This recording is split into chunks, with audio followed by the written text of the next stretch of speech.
Salut beau gosse, salut belle gosse. Alors les amis, on se retrouve aujourd'hui pour une magnifique vidéo bilan achat. Je peux vous assurer qu'il y a du très lourd. Je sais pas si vous voyez sur ma droite, mais il y a beaucoup de choses. Vous allez dire que je suis un acheteur compulsif et vous aurez sûrement raison, mais je vous permets pas. Mais non, vous allez voir, il y a beaucoup de raisons qui expliquent ces achats. Je vais essayer de m'expliquer. Je vais vous dévoiler un peu ce que j'ai acheté durant tout cet magnifique été 2022. Vous dévoiler un peu tout ce qu'il y a, c'est-à-dire à la fois des Blu-ray 4K, il y a des steelbooks, il y a aussi des coffrets, des séries, il y a des vinyles, il y a des livres, il y a des jeux vidéo, bref, tout un élan de culture et c'est ça qui fait évidemment plaisir. Et avant qu'on commence véritablement, n'oubliez pas que vous êtes seulement 70% à regarder les vidéos de la chaîne sans être abonné. Malheureusement, c'est la vérité, c'est les chiffres, c'est statistique, ouais, ça parle comme ça, ouais. Et donc n'hésitez pas à vous abonner, ça me ferait vraiment plaisir si seulement cette vidéo vous plaît, le petit like, vous connaissez la propagande de YouTube, ça fait partie du jeu. Et surtout, j'ai envie de savoir ce que vous avez acheté durant cet été 2022, donc n'hésitez pas à me le dire dans les commentaires, je regarderai et je répondrai à tout le monde. J'ai envie de savoir ce que vous avez acheté, si vous vouez aussi une sorte d'ange, en fin de compte, au support physique, c'est quand même quelque chose qui est important. Moi, je suis un amoureux du support physique et je me doute que parmi vous, il y en a beaucoup qui aiment aller en magasin, acheter 2-3 petits trucs de temps en temps pour se faire plaisir, alors qu'on ne devrait pas. Mais voilà, la raison, elle est toujours un peu loin quand on achète des supports physiques. Et donc, j'ai beaucoup de choses à vous présenter. On va commencer tout de suite. J'ai envie de commencer par quoi? J'ai envie de commencer par les petits steelbooks parce que déjà, il y a quand même pas mal de choses, vous allez voir. Il y a plusieurs années, je comprenais pas du tout. Je me disais, c'est juste des boîtes métalliques. Souvent, on avait ça quand on précommandait un jeu vidéo, on avait toujours un steelbook qui était offert et je sais pas, ça m'a jamais vraiment marqué, mais maintenant quand j'aime un film notamment, j'ai envie d'avoir un steelbook. C'est vraiment terrible parce que du coup j'ai des films que j'ai déjà en Blu-ray mais que j'ai envie de réacheter en steelbook et du coup c'est terrible. Déjà c'est inutile, c'est vraiment un achat compulsif et de deux c'est juste pour une boîte métallique, mais que voulez-vous, l'amour du support physique et l'amour des boîtes métalliques. Très bizarre, hein. J'aurais dû être forgeron, merde. Le premier je vous l'avais fait en présentation donc je vais passer assez rapidement dessus, c'est évidemment l'édition 4K du dernier Scream qui est sorti. Steelbook, encore une fois je précise que je trouvais absolument laid. Je suis sorti de la séance de Scream 5 et j'ai directement précommandé alors que d'habitude je fais jamais ça et en plus je trouvais vraiment ce steelbook qui était, je le trouvais pas séduisant, je trouvais qu'il avait rien de particulier et puis je l'ai reçu et là j'ai compris parce qu'il y a une colorimétrie qui est vraiment travaillée avec une petite couleur bleuâtre qui fait évidemment écho à l'ambiance de la ville dans le film et à toute cette ambiance qui ressort de ce 5e opus, donc j'ai vraiment adoré. Donc je vous l'ai présenté en vidéo, n'hésitez pas à aller la voir, donc je vais passer dessus rapidement parce qu'il n'y a pas grand chose à dire, c'est vraiment un beau steelbook. Le deuxième que je me suis procuré, c'est évidemment les deux 4K de Démon. Démon, c'est une petite franchise que j'aime énormément avec un steelbook, je sais pas si vous voyez bien, mais absolument incroyable. La couleur bleue, c'est comme Scream, hein. La couleur bleue, là on est sur un bleu un peu plus ciel, un peu plus brutal, on sent vraiment la couleur vraiment plus pétillante, et bah c'est vraiment quelque chose qui fonctionne bien en steelbook, donc c'est vraiment à continuer. Les éditeurs, si vous tombez sur cette vidéo, ça m'étonnerait, mais vraiment continuer la couleur bleue sur les steelbooks, ça rend vraiment bien. Alors Démon, c'est vraiment une œuvre qui est assez particulière, qui fait écho au cinéma. J'espère qu'il n'y a pas trop de reflets sur le steelbook avec mes lumières. C'est vraiment une œuvre qui est particulière. C'est des films d'horreur de genre, mais c'est vraiment le genre d'œuvre que tu dois lancer si tu es un peu accoutumé au genre. Si c'est ton premier film d'horreur, je pense que Démon, ça va pas du tout te plaire parce que c'est vraiment très spécifique, mais spécifique dans le sens un peu loufoque, si tu vois ce que je veux dire. Je vais pas vous résumer les deux opus parce que ce coffret il contient les deux opus en 4K qui ont été remasterisés vraiment pour l'occasion. En fait, ça raconte une sorte de brisage de 4e mur. Le premier raconte tout simplement des personnes qui vont aller au cinéma et qui vont découvrir que le film qu'ils sont en train de regarder, eh bien en fait c'est la réalité et ça fait écho notamment à des démons qui peuvent intervenir sur notre réalité. C'est un film qui est extraordinaire, je trouve que c'est typiquement le genre de film parfait pour le dimanche, quand tu t'ennuies, quand tu sors d'une rupture, quand ça va mal, quand tu es triste, tu regardes Démon et tout de suite ça va mieux. C'est vraiment le remède aux ruptures Démon. Il y a notamment une scène qui est absolument incroyable dans le premier où tu as carrément un mec qui est en moto dans une salle de cinéma avec une 50, vraiment la 50cc qui avance pas vraiment beaucoup et qui fait un bruit du tonnerre et qui en plus de ça possède un katana. Le combo il est gagnant, il est incroyable et vraiment ça fonctionne du feu de Dieu. Le troisième steelbook que je me suis procuré là c'est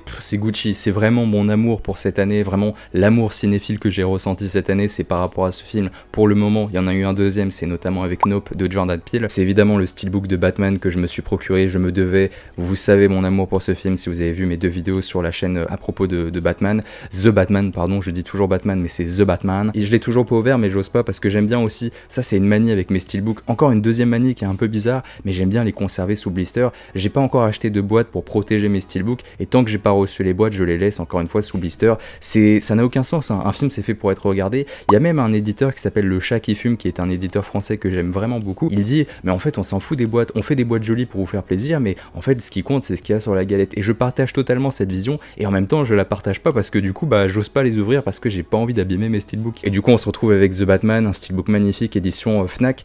J'ai vraiment trouvé ça cool d'ailleurs qu'il y ait plusieurs steelbooks de proposés poser, parce que t'es pas obligé de tous les acheter. Pour moi, c'est vraiment pas un délire de collection en cartes Pokémon. L'objectif, c'est que tu choisis ton affiche favorite et tu l'achètes une seule fois. Si tu commences à acheter tous les steelbooks, tu peux le faire évidemment, je juge pas la pratique, je comprends ça totalement, mais pour moi, il y a vraiment cette idée de personnalisation presque de la cover de ton steelbook. Tu choisis la plus belle et c'est tout ce qui compte, et ça, j'aime beaucoup. Film incroyable, The Batman, ça fait partie de mon top de l'année, mais ça, je vais pas vous le dévoiler, on verra en fin d'année. J'adore ce film, vraiment, c'est quelque chose qui me touche. Je trouve que c'était une œuvre vraiment surprenante. Tout allait bien, tout était vraiment à fond. Les pointeurs, ils étaient à fond. On était vraiment dans une Lamborghini, si tu vois ce que je veux dire. Regardez-le, genre vraiment, je l'ai même montré à mes parents qui sont pas forcément fans des films de super-héros de base et qui ont horreur de tout ce qui est Marvel. Et évidemment, ils ont adoré parce que c'est pas un film de super-héros comme on a l'habitude d'en voir. Mais ça, vous connaissez un peu The Batman, je suis sûr que les 3/4 d'entre vous l'ont vu. Vraiment, je vais pas me répéter parce que ça vaut pas le coup. C'est un classique. Évidemment, je rigole, c'est pas un classique, mais c'est un excellent film et je le défendrai corps et âme. Contrairement à cet autre achat qui est, bon, ça va être un peu plus difficile de le défendre, c'est notamment Resident Evil. C'est Welcome to Raccoon City, j'allais dire bienvenue à Raccoon City, mais oui, c'est ça, bienvenue à Raccoon City. Pareil que je n'ai pas ouvert, alors que le steelbook est pas très beau. Ça, il faut que je le revisualise dans pas longtemps. Je pense que ça se trouve ce soir, il va partir.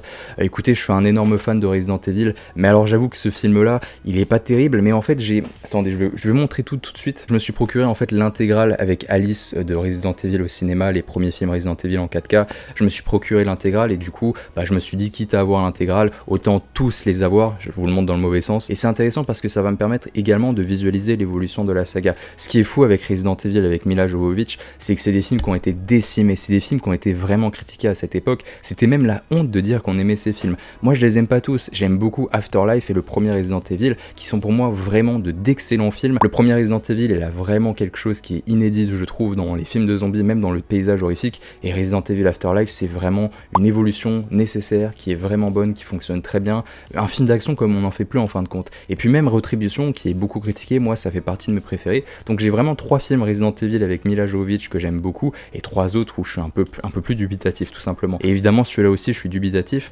Il y a des qualités dedans, vraiment, j'avais fait une critique il me semble dessus, il y a des qualités, il y a des choses qui sont un peu moins bien, même beaucoup de choses qui sont moins bien, mais en fait rien que pour l'ambiance de retrouver Raccoon, je me suis dit autant le revisualiser, et ça va permettre de voir les évolutions entre ces films, la série Netflix qui est également sortie, et tout ce qui va sortir par rapport à l'univers de Resident Evil, parce qu'à mon avis ça va continuer au cinéma, en série, enfin bref, t'as compris. Alors vu qu'on est dans les films un peu médiocres, autant continuer. Je me suis pris ça, j'ai pas envie de vous le montrer, ce que vous allez me juger, mais je suis désolé, mais j'ai pris le steelbook de Birds of Prey. Ça par contre les amis, c'est un achat extrêmement compulsif, j'espère que vous voyez bien.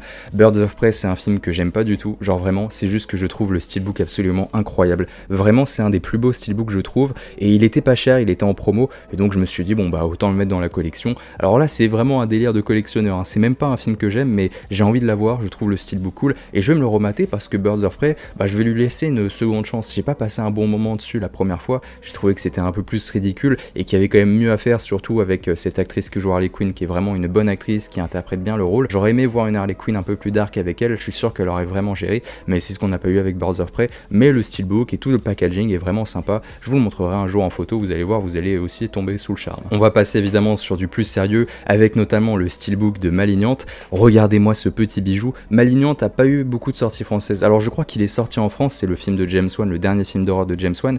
Alors il me semble qu'il est sorti en France en support physique il y a pas longtemps, mais on n'a pas eu droit de version 4K et on n'a pas eu le droit de steelbook. Du coup je l'ai fait venir en import tout simplement, je crois que ça vient d'Italie. Oui, ça vient d'Italie, il n'y a pas de doute, il y a écrit, tout est écrit en italien derrière. Ça vient d'Italie, du coup je l'ai commandé. C'est un film que j'aime beaucoup et je me suis fait un peu la promesse de prendre un peu tous les films de James Wan, et je trouvais le steelbook vraiment bon. J'ai passé un excellent moment devant Malignante. Celui-là aussi je pense qu'il fait pas un peu l'unanimité, je crois que c'est un des films de James Wan qui divise le plus, mais j'adore la direction qu'il a pris et surtout la façon dont il a filmé son film, qu'encore une fois je trouve révolutionnaire. Vraiment James Wan, il a une patte réalistique qui est absolument dingue, et même avec des plans tout cons, il arrive vraiment à te créer une mise en scène, et j'ai l'impression que les films d'horreur, en tout cas ceux qui ont le plus de budget, ils soignent encore plus leur mise en scène depuis que James Wan est passé, et pour moi c'est quand même quelqu'un qui a révolutionné le genre, qu'on le veuille ou non. James Wan c'est quelqu'un de formidable. Et ce qui est cool, c'est que par rapport à sa filmographie, Malignante tombe vraiment au bon moment. Je pense qu'une fois que tu as digéré tous les films de James Wan, voir Malignante comme le dernier, qui est également le dernier sorti sous James Wan, eh bien c'est plutôt cohérent par rapport à si tu veux te faire toute sa filmographie, il tombe vraiment au bon moment,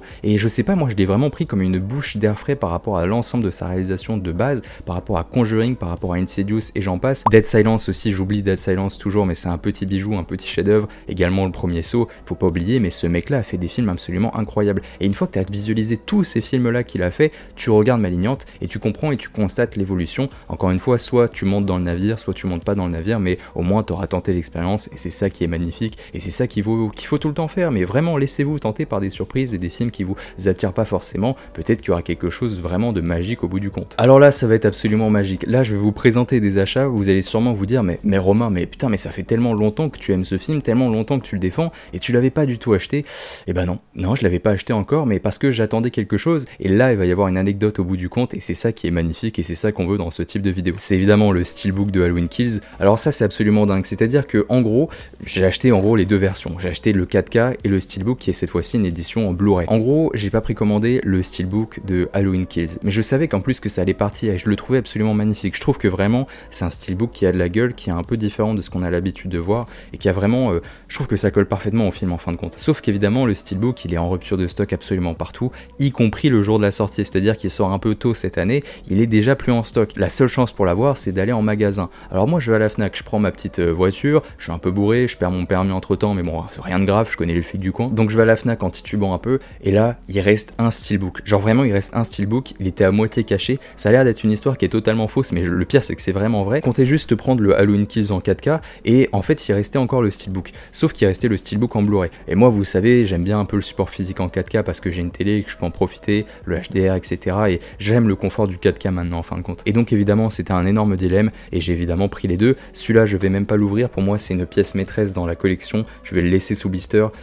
C'est un steelbook qui est absolument dingue, et du coup la chance qu'il en reste un seul en rayon, et même maintenant en magasin je pense que c'est même plus possible d'en avoir. Sur internet ça doit partir à des prix absolument exorbitants, et donc tellement heureux et tellement de chance d'avoir trouvé ce steelbook qui était un peu planqué à la Fnac. Et puis entre temps évidemment j'ai pris le Halloween Kills en version 4K. Celui-là aussi d'ailleurs il a eu des problèmes de stock en support physique en magasin. Sur internet il était trouvable, mais alors moi les Fnac, tout ce qui est espace culturel ou magasin un peu plus indépendant si je puis dire, il y avait personne qui l'avait. Halloween Kills il est parti extrêmement vite, et ça c'est vraiment quelque chose que je voudrais vous dire. Si vous avez envie d'acheter quelque chose et que vous pouvez évidemment, eh bien n'hésitez pas à précommander tout ce qui est support physique parce que ça part beaucoup, notamment dans le cinéma d'horreur. C'est assez fou de voir d'ailleurs que le cinéma d'horreur c'est un des genres qui vend le plus en support physique parce que les gens qui aiment l'horreur ils achètent, et ça c'est magnifique. Vous êtes vraiment une communauté en or, et en vrai ça a souligné, ça montre que les fans de l'horreur sont investis et qu'il y a encore des centaines de fans dans le monde, des centaines, des milliards de fans de la franchise Halloween dans le monde. Alors maintenant qu'on a fini avec les steelbooks, je vais vous montrer un peu les supports de base un peu plus classiques.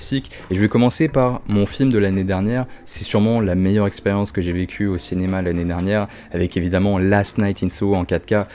Je voulais le steelbook d'ailleurs de ça, mais je l'ai pas trouvé malheureusement. Il est en rupture de stock, il part à des prix absolument exorbitants, mais je suis content parce que vraiment les affiches de Last Night in Soho elles sont toutes belles dans tous les cas. C'est un film qui a une colorimétrie qui est absolument parfaite, c'est toute la colorimétrie que j'aime et dans ce film. Une aventure à regarder d'ailleurs sans avoir vu la bande-annonce je pense. Faut vraiment lancer Last Night in Soho sans en connaître les bases, sans en connaître les fondements, et évidemment il y aura une surprise au bout du chemin, et vous prenez pas trop de risques. Je pense vraiment que ça va être dans le pire des cas une expérience agréable, et dans le meilleur des cas une expérience qui va vraiment vous marquer en tant que spectateur. On a tellement de la chance de l'avoir eu l'année dernière, je suis tellement heureux vraiment, et de l'avoir ça fait du bien, j'ai tellement hâte, vous pouvez pas savoir de le re-regarder.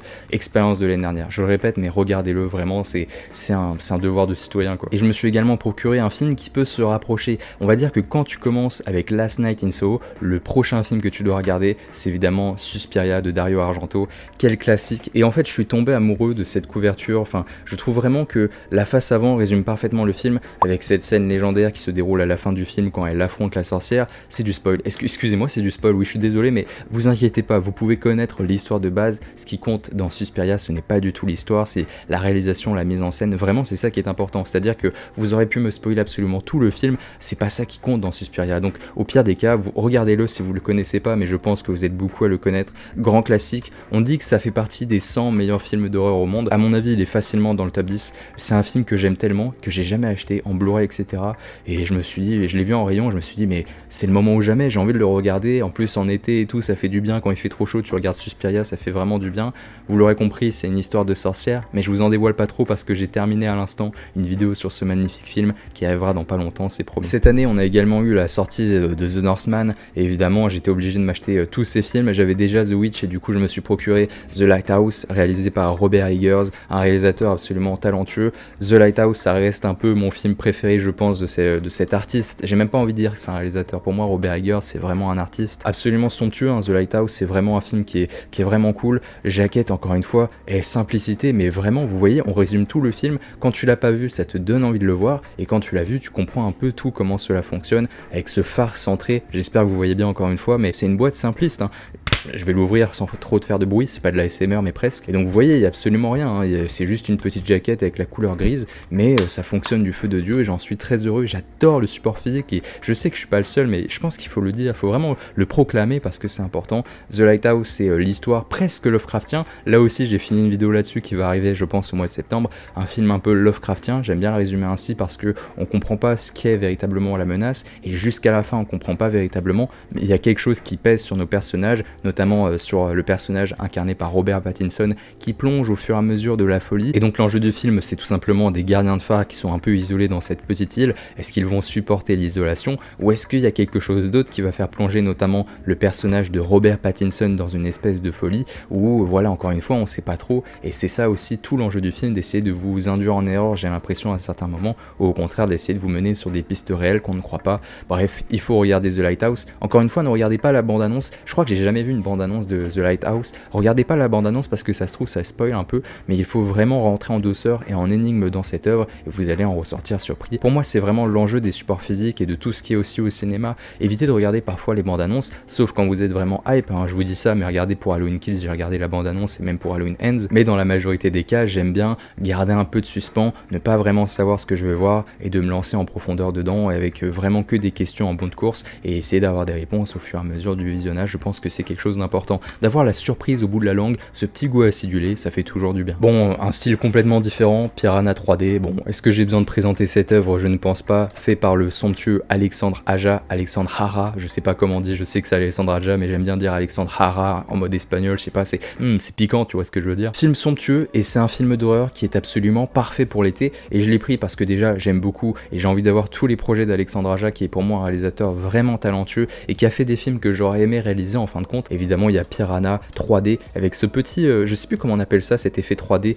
il y a un nom là-dessus, vous allez sûrement me le dire en commentaire, mais j'ai oublié comment ça s'appelle, cet effet un peu engrammique, en 3D, avec deux images superposées. Et j'adore aussi Crawl, qu'il faut absolument regarder, Crawl avec les crocodiles, qu'il faut vraiment oser faire cela quand on est un réalisateur français. Évidemment, c'est pas des films qui sont produits en France, encore moins Piranha 3D parce que personne n'aurait accepté, mais c'est des films qui ont connu un beau succès d'estime, qui ont rapporté au box-office, et donc ça prouve qu'on peut financer de telles œuvres avec un budget un peu réduit, mais toujours proposer une bonne réalisation et que ça marche au box-office et que surtout que ça plaise aux fans. Et je pense que Piranha 3D, il est devenu un peu culte au fur et à mesure des années. Maintenant, on dit que c'est un peu l'un des meilleurs films avec des créatures aquatiques. Dans un style un peu similaire, je me suis également procuré The Blob. Je l'ai pas payé vraiment très cher. The Blob, c'est un film un peu Lovecraftien, mais on va dire que c'est le genre d'expérience que tu peux regarder avec tes parents. C'est presque du Goonies en bout de course. C'est vraiment, je vais pas dire que c'est comme Stranger Things, mais vous voyez ce genre d'ambiance avec une petite teinte horrifique qui fait pas vraiment peur et que tu peux regarder, profiter dans un moment de convivialité. The Blob, c'est typiquement ça. C'est le genre de premier film d'horreur qu'on peut montrer à un jeune enfant, si je puis dire, ou à un enfant qui est presque au bord de l'adolescence, et il va pas avoir peur, il va plutôt être fasciné par ce genre d'œuvre. Ça raconte l'histoire d'un extraterrestre qui arrive sur Terre et qui va un peu transformer l'environnement et qui est en fait une sorte de malabar géant, je sais pas comment dire, c'est une substance qui rappelle un peu le slime et qui va contaminer au fur et à mesure la ville, et ils peuvent vraiment rien faire face à lui. Si tu touches à la moindre occasion le slime, bah tu t'enfonces dedans et donc tu meurs, puisque c'est un élément qui est vivant, extraterrestre, un peu Lovecraftien sur les bords encore une fois. Vraiment une œuvre qui a conseillé, il y en a pas mal qui connaissent déjà The Blob, j'en suis sûr. Il y a plein de versions différentes, il y a eu tellement de remakes, et ainsi de suite. Je crois qu'il y a 3 versions de The Blob en tout. Je crois qu'il y en a un qui est sorti dans les années 60, un autre dans les années 80 et un autre dans les années 90. Je dis peut-être une énorme erreur, mais dans l'idée c'est à peu près ça, et il faut regarder, ça va vous plaire, j'en suis convaincu. Ensuite, on a un autre achat que je trouve absolument magnifique, c'est La Maison des Damnés damnés, mais regardez-moi ce petit poster, et quel film, La Maison des damnés, mais je pense que c'est un gros chef-d'œuvre de l'horreur, et puis j'adore parce que là on a un support physique qui est vraiment bien garni, avec une boîte qui est cool, mais surtout cette petit effet cartonné que j'aime énormément évidemment. La Maison des damnés, ça raconte tout simplement un groupe d'individus qui ne se connaissent pas forcément, sauf un couple qui doivent mener une expérience pour prouver que les fantômes existent, et pour prouver tout simplement qu'il y a une vie après la mort, et donc évidemment ils sont dans cette espèce de manoir qui a déjà connu de sombres meurtres, et ils vont essayer de mener leur expérience, et c'est vraiment cool, ça a posé les bases, c'est notamment parodié dans Scary Movie 2, donc si vous aimez Scary Movie 2, regardez ce film parce que évidemment c'est un peu un lien logique, et surtout c'est un film qui plus il prend de l'âge, plus il vieillit bien, c'est-à-dire qu'on est dans cette ambiance un peu à la Edgar Allan Poe, avec vraiment un côté gothique qui ressort, des petites bougies, des petites teintes de lumière, mais on est majoritairement dans la pénombre, avec un manoir qui est plongé dans le brouillard, en tout cas à l'extérieur, avec un peu ces portails qui enferment toute la demeure, typiquement gothique évidemment, qui font un bruit absolument assourdissant quand tu les fermes, enfin tu vois très bien ce que je veux dire, et je vous le conseille si vous aimez les films d'horreur vraiment, je pense que c'est la base et vous prenez pas vraiment de risques. Alors ça aussi c'est un achat que j'attendais depuis très longtemps, c'est un achat que je voulais faire parce que évidemment mon réalisateur favori c'est John Carpenter, et je me dois d'avoir tous ces films, qu'ils soient bons ou non, même si la majorité c'est des films absolument parfaits, j'abuse évidemment mais vous voyez ce que je veux dire. Je me suis procuré évidemment Los Angeles 2013, qui est la suite de New York 1996, coffret édité par ESC Distribution, qui ont fait un petit travail absolument remarquable. Je vais vous montrer ça parce qu'en fait c'est un petit coffret collector avec tout un tas de petites illustrations, de petits posters si je puis dire, qui font sur cette couverture cartonnée, qui fonctionne plutôt bien, hein, vraiment niveau ingénierie les mecs sont chauds quand même, hein. Avec évidemment l'emblématique Snake Pearson, qui a inspiré évidemment le personnage de Solid Snake dans Metal Gear Solid. Pour ceux qui ont la ref, mettez-le moi dans les commentaires si vous avez cette ref, vous êtes absolument un monstre ou une monstre. Et vous voyez, ça c'est mon amour du support physique, c'est qu'on a un collector qui est vraiment très joli et qui surtout te gave en goonies avec des stickers il me semble, des petites photos, des petites illustrations, et surtout ça, le poster. Alors ça les amis, je vais pas l'accrocher, mais de savoir que j'ai un poster de Los Angeles 2013, pour moi c'est absolument incroyable, avec vraiment une couleur sympathique, vraiment pétant, c'est du beau papier, vraiment c'est du bon boulot les amis. Alors évidemment je fais les louanges, mais il faut aussi un peu critiquer, c'est que en gros ESC se sont trompés, ils ont fait un pressage qui a un problème avec la version originale sur le 4K, avec un problème de sous-titres il me semble, ou alors c'est au niveau sonore, je sais plus exactement. Donc si vous voulez plus avoir ce problème, vous devez envoyer un mail avec une preuve d'achat à ESC, et ils m'ont envoyé du coup la galette, un DVD en plus que j'ai reçu sous une petite boîte avec, enfin non même pas une boîte, une petite enveloppe un peu vraiment pas protégée, avec cette fois-ci un Blu-ray 4K qui est compressé de la meilleure des manières possibles et qui a pas de problème audio. Et donc oubliez pas, si vous avez acheté ce film, même si vous le regardez pas en VO, personnellement je l'ai découvert en VF, du coup je m'en suis pas rendu compte qu'il y avait un problème sur la version originale, mais c'est quand même quelque chose d'important, vous êtes obligé de contacter ESC. Donc c'est vraiment un mauvais point, surtout qu'en plus ils étaient au courant du problème, mais ils ont quand même pressé parce que elle a pas du gain tout simplement. Mais ESC je vous aime quand même, hein, c'est une petite erreur, mais vous en avez fait quand même pas mal, mais je vous aime vraiment parce que vous avez des couilles de sortir des petits trucs comme ça avec des coffrets etc, et c'est un peu les seuls qui font des beaux packaging, des beaux coffrets, plein de goodies etc, donc évidemment on soutient tous ces éditeurs là qui sont assez importants je pense dans le game. Et puis le dernier achat un peu en support physique seul, c'est évidemment Aquaman. J'ai pas envie de me justifier en fait, hein, mais j'aime beaucoup Aquaman en fait, c'est un de mes films de super-héros préférés, je sais pas, les acteurs, l'ambiance, c'est ce côté un peu Avatar mais sous l'océan etc, et on est beaucoup à l'aimer je sais, mais on n'est pas beaucoup à le défendre, et un jour je le défendrai, un jour on fera une vidéo sur Aquaman parce qu'il le mérite et que c'est un très bon film de super-héros qui a vraiment sa patte. Et puis encore une fois James Wan, je vous disais que James Wan je voulais acheter tous ses films, pour moi la réalisation de Aquaman c'est 100% de tout ce qu'on aime, parce que c'est tout ce qui fait la force du film, c'est plutôt ça que je voulais dire, parce qu'il y a James Wan derrière, j'abuse peut-être un peu mais je sais pas, il y a vraiment quelque chose d'explosif je trouve dans la réalisation de James Wan avec Aquaman, on sent qu'il se fait plaisir un peu comme le Fast and Furious qu'il a produit. Alors là on va passer encore une fois à du lourd, vous allez voir, parce que c'est pas fini, on a fini avec les steelbooks, on a fini avec les supports physiques un peu normaux, mais là on va passer à tout ce qui est coffret, et j'avoue que les coffrets sont souvent en promotion. J'ai évidemment pris une franchise mais que j'aime tellement, je l'ai pas souvent dit, je pense que je l'ai même jamais dit sur la chaîne, mais une franchise que j'adore, une des meilleures trilogies pour le moment au monde, j'ai pas peur des mots, évidemment avec John Wick, avec le magnifique et le prodigieux Keanu Reeves. John Wick absolument incroyable, je me devais de les avoir en 4K, en plus c'est des versions 4K qui sont mais mamma mia prodigieux, ça a explosé les dalles de mon écran, je rigole pas, et en plus le coffret je le trouve vraiment très joli, ça compose les trois, la trilogie, comme ça j'ai l'intégrale, ce qui est un peu con parce que logiquement il va y avoir 5 John Wick en tout, enfin pour le moment moments qui sont annoncés, donc c'est un peu con d'avoir une trilogie dans un pack et après d'acheter les suivants, mais bon, et au point on en est, on s'en fiche, au pire on jettera le carton. Franchise absolument incroyable, bourrée d'action, qui me rappelle vraiment typiquement ces œuvres des années 80 où on avait un héros principal très charismatique, qui était trop puissant par rapport aux autres personnages au point que ça paraissait loufoque, mais qui produisait des scènes d'action d'anthologie. Est-ce qu'on pourra faire mieux que les scènes d'action de John Wick? Bah je pense pas. Et ce qui est beau, c'est que Keanu Reeves, c'est l'un des rares acteurs qui, dès qu'on le voyait avant, notamment dans Constantine et ce genre d'œuvre, on se disait mais c'est Neo dans Matrix, ça n'a aucun sens. Maintenant on ne voit plus du tout Neo, même quand tu regardes Matrix, tu ne vois plus Neo, tu vois évidemment John Wick. Le mec s'est réinventé une deuxième fois et maintenant c'est un rôle qui lui colle à la peau, mais il est tellement heureux d'avoir réussi à se réinventer et d'avoir trouvé un nouveau rôle qui lui colle à la peau que je pense qu'il veut qu'on l'appelle John Wick même dans la vraie vie. Et de toute façon il suffit de voir les vidéos de son entraînement, le mec c'est devenu John Wick, qui a vraiment aucun sens. Et comme on est évidemment dans la continuité, je pouvais pas échapper à Matrix, la trilogie en 4K encore une fois, coffret par contre que je trouve absolument incroyable, mais vraiment là je trouve que c'est absolument magnifique, ça donne juste envie de les regarder. Ça c'est le genre d'expérience, je vais me les lancer genre en une journée, une nuit complète, on va regarder la trilogie Matrix. Ce qui est cool c'est que Matrix c'est vraiment 3 épisodes qui sont un peu dénigrés, enfin le 2 et le 3 notamment, mais moi quand je regarde Matrix c'est vraiment la trilogie complète, pour moi c'est un tout, tu peux pas regarder Matrix 1 sans voir Matrix 2, sans voir Matrix 3, etc. T'as compris l'idée. Je me suis d'ailleurs pas procuré le 4e opus, mais ça ne serait tardé puisque même si j'ai un peu encore une fois mes réticences, je trouve que Matrix 4 a des qualités, mais il a aussi énormément de défauts, typiquement dans les scènes d'action, je sais qu'il y a une volonté artistique derrière, etc. Je connais l'histoire. Bah voilà, une fois que tu as regardé John Wick, notamment le 3e opus qui est vraiment extrêmement violent, qui a des scènes d'action, des manières de concevoir la mise en scène, des scènes de combat, etc. qui sont extrêmement violentes, quand tu retournes à Matrix 4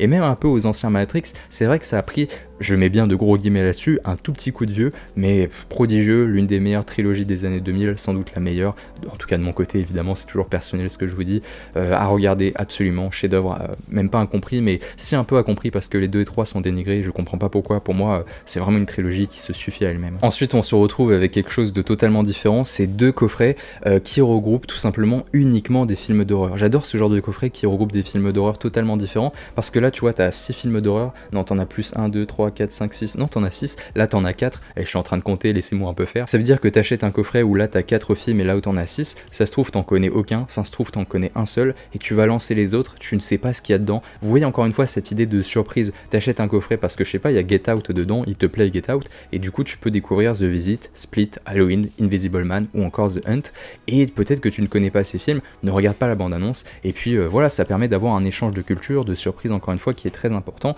En plus celui-là c'est un coffret qui coûte 15 €. Pour 15 € t'as l'ensemble de ce que la Blumhouse, qui est la société de production de films horrifiques, juge comme étant un peu ses classiques ou ses meilleurs films, et du coup on se retrouve notamment avec The Visit et Get Out qui sont pour moi d'excellents films, vraiment Get Out. D'ailleurs je suis sorti de la séance de Nope il y a pas longtemps parce que cette vidéo quand elle va sortir à mon avis elle va sortir en retard, j'en suis sûr. Nope, mon dieu, mais quel chef-d'œuvre. Mais Jordan Peele, mais arrête-toi, tu vas aller où? Parce que là, t'es déjà tout en haut là. Mais il faut que tu redescendes à un moment donné parce que là, on pourra jamais te suivre. Et même les autres réalisateurs, tu leur fous vraiment le malaise là. Enfin, t'es incroyable, mec. Est-ce qu'on peut parler de Get Out un jour ou l'autre? Faudra qu'on en parle parce que c'est vraiment un film qui est prodigieux. The Visit aussi, toujours Shyamalan, cette idée de twist. Et cet autre coffret avec notamment Happy Birthday 1 et 2, qui sont des films un peu de comédie. Il y a notamment Action Vérité qui a une petite pointe de comédie, mais vous voyez ce genre de film assez populaire qui peut convenir à tout un tas de personnes, et Black Christmas que je n'ai pas vu. Black Christmas, j'ai pas eu de bons retours, mais j'ai envie de découvrir par moi-même et d'avoir tout simplement une petite surprise peut-être en bout du compte, vu que même si j'en ai entendu beaucoup de défauts, je pense que ça peut être vraiment quelque chose de bien. Mais vas-y, Happy Birthday, et regardez-moi cette jaquette qui est totalement en cohérence avec le film. Je me devais de les avoir, les Happy Birthday, parce que c'est vraiment des œuvres absolument prodigieuses quoi. Et évidemment le dernier coffret, c'est tout simplement la saga des monstres de la Warner. Alors ça, je pense que vous le savez pas, mais alors tout ce qui est gros monstre, tout ce qui parle de gigantisme, moi ça me touche profondément. Tout ce qu'ils ont fait notamment avec Kong, avec Godzilla 1 et 2, Kong versus Godzilla et tout ce qui va s'en suivre, moi je suis à fond dedans, je trouve ces films absolument formidables. Le dernier Kong pour moi c'était un petit chef-d'œuvre, et je parle même pas de Godzilla qui pour moi c'est vraiment quelque chose, genre vraiment ça me touche. Je sais pas si ça fait écho à quelque chose dans mon enfance, s'il y a quelque chose qui m'a marqué quand j'étais enfant, peut-être les Dents de la Mer avec ces gros monstres qui peuplent aussi la mer de temps en temps. On a beaucoup de plans où Godzilla est dans l'eau notamment, que je trouve, c'est à chaque fois que je vois Godzilla sous l'eau, moi c'est bon, ça me suffit, tu vois, y a pas besoin de faire grand chose, je les aime, et c'est pas des films qui sont débiles. Il y en a beaucoup qui pensent que Godzilla c'est un film débile, mais c'est un film qui a des messages par exemple, qui a beaucoup de choses qui en ressortent. C'est pas un simple film avec des monstres qui s'affrontent. Mais vraiment c'est des films que j'affectionne. En plus il y a Meg, s'il y en a qui se souviennent, c'est un film de requin avec Jason Statham qui à un moment donné je crois qu'il lui met des patates sous l'eau, ça n'a absolument aucun sens, avec évidemment le magnifique mégalodon. C'est l'un des derniers films de requin qui est d'ailleurs considéré comme extrêmement bon, et moi je l'ai trouvé très bon d'ailleurs. C'est un peu réinventé le film de requin au cinéma d'ailleurs, parce que ça a rapporté beaucoup d'argent, et de toute façon de voir Jason Statham qui frappe à main nue un requin, ça n'a absolument aucun sens. Mais je sais pas, moi je signe un contrat à millions hein, juste pour voir ce film. Il y a évidemment Pacific Rim qui est absolument magnifique, le premier que j'ai hâte de voir en 4K, parce qu'apparemment le master en 4K est absolument magnifique, et Pacific Rim c'est incroyable. Et il y a également Rampage hors de contrôle avec Dwayne Johnson, qui est un film aussi sympathique, mais que je trouve que contrairement à Godzilla et Kong etc, il y a un peu moins de messages, même si ça reste quand même une très bonne expérience divertissante. Donc je suis très content d'avoir ce coffret. Dites-moi ce que vous pensez de tout ce Monsterverse qui a été fait par la Warner. Je suis très curieux d'ailleurs. Ensuite on va passer à un nouveau médium. Je me suis également pris plusieurs séries, avec notamment Tchernobyl. Ça j'ai hâte de la regarder. Tchernobyl, une série, on m'a dit beaucoup de bien. Typiquement ça parle d'un récit historique, ce que j'aime évidemment, et cette ambiance là de Tchernobyl, avec tu vois cette cover qui laisse beaucoup place à l'imagination, et bah j'ai juste hâte de la regarder. Je peux pas vous en dire grand chose malheureusement, à part qu'apparemment il faut la regarder. Je vous confirmerai ça dans les jours qui suivent. Et là en revanche c'est une série que j'ai achetée, mais je l'ai regardée, celle-là je la connais, j'ai regardé toutes les saisons, c'est sans doute l'une de mes séries d'horreur préférées. C'est tout simplement Channel Zero. Je me devais de l'acheter, je me devais de me procurer Channel Zero. C'est une tuerie hein. Pour ceux qui connaissent pas, c'est une série qui adapte un peu les creepypasta, vous savez, ces rumeurs d'internet, même s'il y a un peu des éléments qui sont libres. Et en fait je me suis dit j'achèterai pas Channel Zero parce que on sait pas si ça va continuer, mais malheureusement on a eu la confirmation qu'il y aura jamais de saison 5, et d'ailleurs c'est vraiment quelque chose qui est triste, mais on a quand même 4 saisons qui fonctionnent vraiment bien. Et ce qui est cool avec Channel Zero, c'est que tu peux commencer par la saison 2, la saison 3, la saison 4, en gros chaque saison raconte une histoire à une période précise avec des personnages différents, un peu comme American Horror Story. Et puis t'as un petit coffret qui est sympathique, qui regroupe toutes les saisons. C'est des saisons qui sont courtes, avec des épisodes qui durent en moyenne à peu près 40-50 minutes, et du coup j'ai trop hâte de les re-regarder, ça coûtait pas très cher. Donc maintenant que c'est confirmé qu'on n'aura jamais de saison 5, c'était un peu le moment parfait pour me la procurer.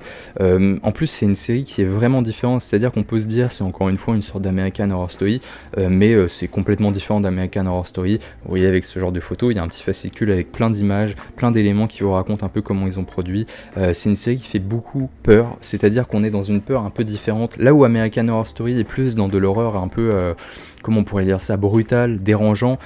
Channel Zero, c'est de l'horreur presque enfantine à certains moments, très noble, très John Carpenterien si je puis dire, c'est-à-dire qu'on est dans de l'horreur noble qui laisse pas beaucoup de place au sang, ça dépend des saisons, notamment la première saison si on se concentre uniquement sur elle, avec vraiment de l'horreur classieux, élégant, avec presque un style japonais à certains moments où il y a beaucoup de scènes un peu lancinantes, où l'horreur est très lente. Moi je trouve que ça fonctionne très bien, et c'est ce qui m'effraie le plus au cinéma et évidemment dans les séries, mais voilà, on met les deux dans le même panier. Et donc évidemment je vous conseille Channel Zero. Il y a une excellente vidéo qui va arriver, en tout cas excellente, j'en sais rien, mais j'espère qu'elle le sera sur cela et sur tout un tas de séries d'horreur que je me permets de vous conseiller à ma modeste manière en fin de compte. Et j'ai trop hâte de vous en parler parce que ça mérite, mais ça mérite tellement qu'on en parle plus. Ça m'énerve parce que Channel Zero c'est une excellente série, mais personne n'en parle, et je trouve ça dommage encore une fois. Alors on va passer à un nouveau médium, les jeux vidéo, et je vais commencer par un jeu qui je pense devrait vous plaire si vous aimez le cinéma d'horreur, avec The Carry. Je suis sûr que vous avez entendu parler de ce magnifique jeu.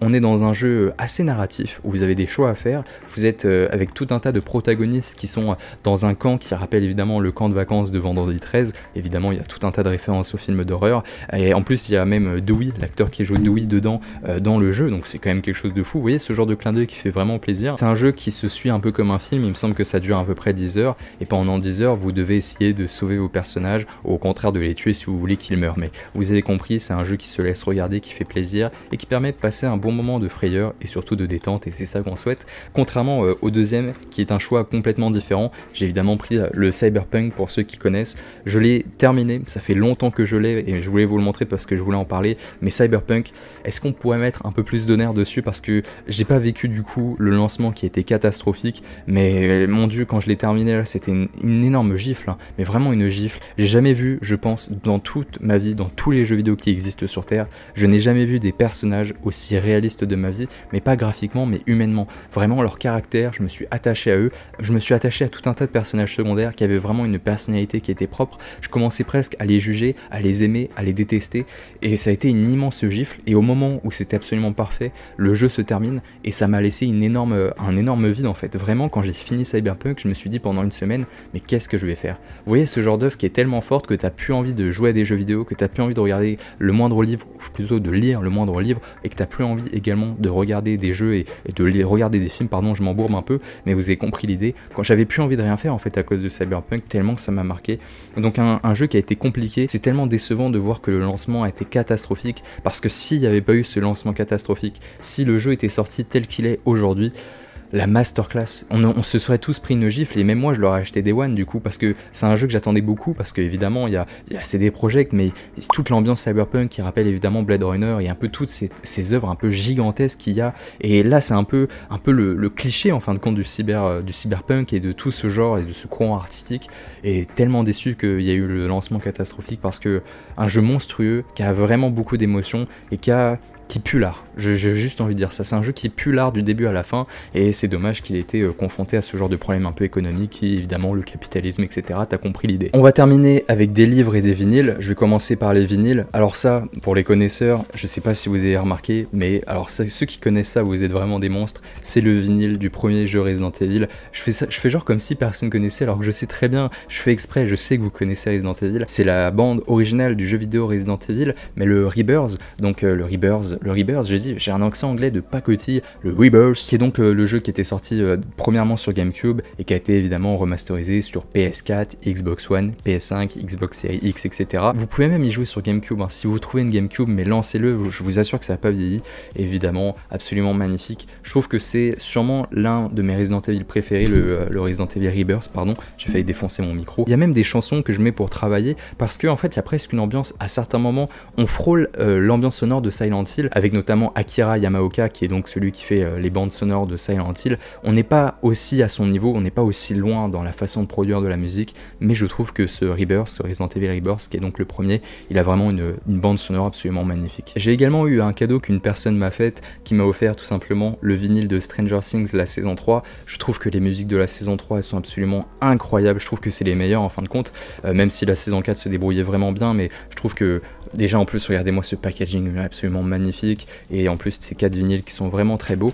Et par rapport à la saison 4, j'ai eu la chance de me procurer, ça je sais que vous allez être jaloux les amis, mais je pense qu'on est beaucoup à l'avoir acheté à cause de la saison 4. Vous savez mon amour pour Stranger Things maintenant, je pense, c'est évidemment la musique de Kate Bush, qui est donc évidemment sortie, qui a fait un peu parler, qui est dans le top 100 maintenant en France encore aujourd'hui, avec Running Up That Hill, évidemment vous connaissez. Et du coup je me suis évidemment acheté le petit vinyle, à défaut d'avoir le vinyle de la saison 4, parce que c'est la seule musique qui m'a à peu près marqué, je trouve, de la saison 4, et j'avais envie de l'acheter et de l'écouter. Tu mets ça quand tu commences la journée, tu passes un bon moment, c'est un bon mood, et là t'es prêt à travailler, c'est ça qu'on veut. Alors j'ai eu également de la même personne un autre cadeau, c'est évidemment le livre Hellraiser et les Évangiles écarlates. Pour ceux qui connaissent, alors ça s'appelle Pinhead, mais ça regroupe les Évangiles écarlates et Pinhead de Clive Barker, avec évidemment la franchise Hellraiser absolument magnifique. Et ce qui est cool, c'est qu'en gros, c'est une version qui est un peu dessinée, dans le sens où évidemment t'as tout le pavé, c'est un gros pavé, hein, je sais pas combien ça fait de pages, mais c'est assez gros, mais c'est parsemé de petites illustrations qui font très gothique, je trouve, qui sont même parfois assez gore, qui te donne envie encore une fois de continuer et qui te donne la vision d'un artiste de l'univers de Hellraiser. Mais voilà, ça permet d'avoir la vision d'un artiste qui permet de faire évoluer tout simplement l'univers de Hellraiser qu'on a dans les films, mais d'une façon totalement différente dans les livres. Et c'est surtout que Clive Barker, dedans il y a les Évangiles écarlates. On n'a jamais eu d'adaptation des Évangiles écarlates, mais c'est la suite, la véritable suite de Hellraiser, le premier film. Il en avait un peu marre qu'on sabote son univers avec tous les films qui sont assez moyens et qui ont suivi, notamment Hellraiser 2 et 3, qui sont considérés comme de très bons films, mais entre le 4, 5, 6 et 7, etc. jusqu'au 9, il me semble, c'est vraiment pas terrible. Et du coup, il s'est dit, bon, bah, je vais réinventer ma formule. Et donc, en plus de nous fournir une des œuvres littéraires les plus incroyables qu'est Hellraiser, il nous a fourni les Évangiles écarlates, qui est une suite qui réinvente quelque chose qui était déjà absolument au sommet de son art. Le mec se permet de se réinventer alors qu'il est déjà au sommet de son art avec Hellraiser. Et donc, c'est ça, les Évangiles écarlates, c'est quelque chose qui est à lire, c'est quelque chose chose qui est encore disponible, je l'espère, parce que c'est Fortifem qui a édité ça, et je trouve que c'est absolument somptueux. J'aime les éditeurs, encore une fois, un peu indépendants, qui fournissent des œuvres comme ça, et qui se permettent de réinventer, de proposer leur propre vision artistique. Pour moi, c'est du gâteau. Et enfin, pour terminer, le petit coup de cœur littéraire, si je peux me permettre, c'est tout simplement un coffret de Lovecraft. Vous connaissez mon amour pour le Lovecraftien, avec, il me semble, c'est Gutanabe, si je dis pas de bêtises. Ouais, c'est Gutanabe qui a édité ça. C'est pareil, ils ont fait un petit coffret en or qui regroupe deux mangas, en gros, des adaptations de l'univers de Lovecraft, avec l'Appel de Cthulhu et celui qui hantait les ténèbres. Et Lovecraft, auteur absolument incroyable. Et là, c'est une manière d'aborder les œuvres de Lovecraft, mais d'une façon absolument totalement différente. Et j'avoue que j'ai hâte de m'y plonger, parce que déjà, l'Appel de Cthulhu, c'est légendaire, mais l'Appel de Cthulhu, quand tu le lis écrit par la main de ce prodigieux auteur qu'est Lovecraft, tu imagines tout dans ton esprit. Là, j'ai hâte de voir comment ils ont adapté l'univers de l'Appel de Cthulhu, et voir si les visions que j'avais en lisant l'œuvre de Lovecraft, si ça va être à peu près pareil, si elles trouvent réponse, ou s'ils ont abordé cela d'une façon totalement différente. J'ai juste tellement hâte, c'est tout ce que j'ai à dire, j'ai juste trop hâte. N'hésitez pas à vous plonger là-dessus d'ailleurs, hein, parce que vraiment c'est cool, c'est des coffrets qui coûtent pas très cher, il me semble que un seul ouvrage c'est 15 €, c'est entre 15 et 17 € il me semble, c'est pas très cher, et puis ça vaut le coup parce que Lovecraft c'est quand même un auteur absolument légendaire, et c'est une manière de réinventer et de réaborder tout simplement ses œuvres. Bon voilà, je pense qu'on a fait le tour, avec Michael on vous fait de gros bisous, voilà on a passé un bon moment, j'espère vraiment que vous avez passé un bon moment, que j'ai pas été trop long.